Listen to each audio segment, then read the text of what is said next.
Hello students, today we are going to start chapter 5 Introduction to Euclid's Geometry exercise 5.1 question number first. Which of the following statements are true and which are false? Give reasons for your answers. आपका first part है only one line can pass through a single point, तो ये आपका statement false होगा।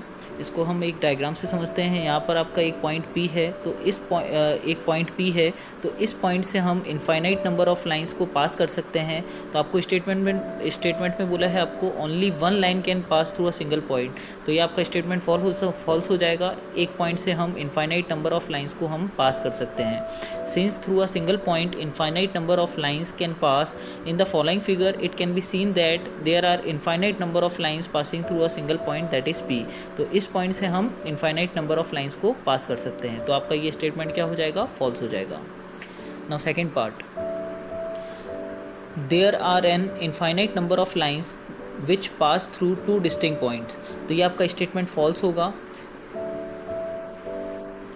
क्योंकि अगर आपको यहाँ पर अगर दो पॉइंट्स गिवन हैं तो उन दो पॉइंट से सिर्फ एक लाइन ही पास हो सकती है। Since through two distinct points only one line can pass in the following figure it can be seen that there is only one single line that can pass through two distinct points P and Q। तो यहाँ पर आपको ये figure दिख रहा है, यहाँ पर दो पॉइंट्स है P एंड Q, तो यहाँ से एक सिंगल लाइन ही पास हो सकती है। तो ये आपका स्टेटमेंट क्या हो जाएगा? फॉल्स हो जाएगा।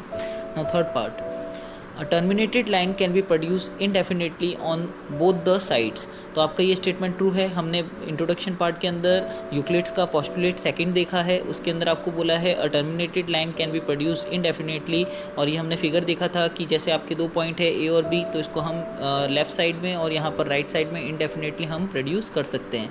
तो ये आपका स्टेटमेंट क्या हो जाएगा? ट्रू हो जाएगा। Now fourth part, if two circles are equal then their radius are equal. तो यहाँ पर अगर दो सर्कल्स इक्वल है तो उनके रेडियस भी इक्वल होंगे, तो ये आपका स्टेटमेंट ट्रू है। If two circles are equal then their centre and circumference will coincide. तो अगर हम दो सर्कल्स बनाते हैं सेम रेडियस के, तो उसका सेंटर और उसके सर्कमफ्रेंस क्या होंगे? ओवरलैप करेंगे, कोइंसाइड करेंगे, तो उनके रेडियस भी क्या होंगे? इक्वल होंगे। तो ये आपका स्टेटमेंट क्या होगा? ट्रू होगा। Now fifth part, in figure 5.9 आपको ये फिगर बुक के अंदर गिवन है, क्वेश्चन के अंदर यहाँ पर ये बोला है आपको AB अगर PQ के इक्वल है और PQ अगर XY के इक्वल है तो AB भी XY के इक्वल होगा। AB PQ के इक्वल है, PQ XY के इक्वल है, तो AB भी XY के इक्वल होगा। तो ये आपका स्टेटमेंट ट्रू होगा, क्योंकि हमने यूक्लिड्स की जो फर्स्ट एग्जाम है वो देखी थी हमने, things which are equal to same thing are equal to one another. इसके अंदर मैंने इसको एग्जाम को समझाने के लिए आपको एग्जांपल भी दिया था। अगर A B के इक्वल है और C अगर B के इक्वल है तो A C के इक्वल होगा। तो अगर things which are equal to same thing are equal to one another, तो ये आपका स्टेटमेंट क्या होगा? ट्रू होगा।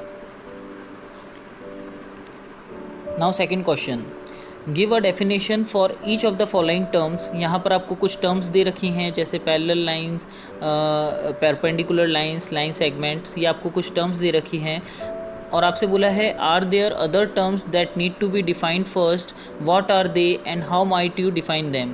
तो इसका हम कैसे लिखेंगे answer? Yes, we need to have an idea about, इन टर्म्स को हमको डिफाइन करने के लिए हमको पता होना चाहिए पॉइंट्स क्या होते हैं, लाइंस क्या होते हैं, angle, circles and quadrilaterals etcetera, ये सब क्या होते हैं before defining the required terms. अब हम इन टर्म्स की डेफिनेशन देखेंगे वन बाय वन। फर्स्ट आपका पैरेलल लाइंस है। पैरेलल लाइंस क्या होती है?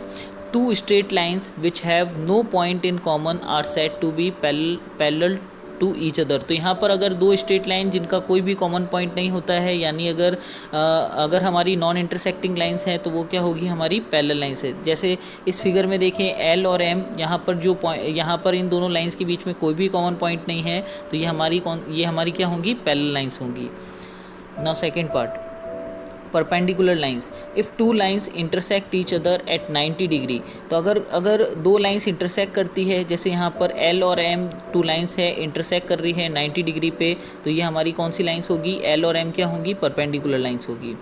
Now third part, line segment, straight line drawn from any point to any other point is called a line segment. तो यहाँ पर दो पॉइंट्स है P और Q, तो यहाँ पर P से Q स्ट्रेट लाइन ड्रॉन, तो यहाँ पर अगर हम P और Q को ज्वाइन करेंगे तो ये जो हमारी लाइन होगी ये हम इसको क्या बोलेंगे? ये लाइन सेगमेंट है। A straight line drawn from any point to any other point is called a line segment. Now fourth part, radius of a circle, it is the distance between the centres of a circle to any point lying on the circle. Radius क्या होती है? Radius होती है हमारी यहाँ पर इस जो सर्कल का जो सेंटर है और इसका जो ये सेंटर सर्कल का जो आउटर पार्ट है, इन दोनों के बीच में जो डिस्टेंस है ये हमारी क्या होगी? सर्कल की रेडियस होगी। Now square is a quadrilateral having all sides of equal length and all angles of same measure that is 90 degree. तो स्क्वायर स्क्वायर के अंदर क्वाड्रिलेटरल क्या होता है? क्वाड्रिलेटरल वो होता है जिसके अंदर 4 साइड्स होती है और स्क्वायर के अंदर चारों साइड्स जो होती है वो इक्वल होती हैं और चारों एंगल्स क्या होते हैं? 90 डिग्री होते हैं। तो square is a quadrilateral having all sides of equal length and all angles of same measure that is equal to 90 degree.